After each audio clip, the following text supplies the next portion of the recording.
یہ بات لائق توجہ ہے کہ حضور کی نظر پڑتی تھی. سارے صحابہ کا اکرام ہے، سارے مومن ہیں، سارے ایماندار ہیں، سارے نمازی ہیں، لیکن حضور کی نظر پڑتی تھی کارکن پر.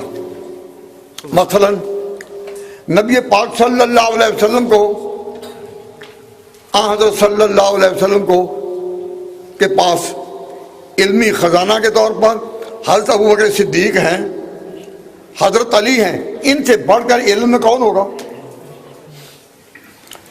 حضرت ابوبکر صدیق اور علی مرتضیٰ موجود ہیں، حضور کے ساتھ ہیں، حضرت عثمان غنی بھی ساتھ ہیں.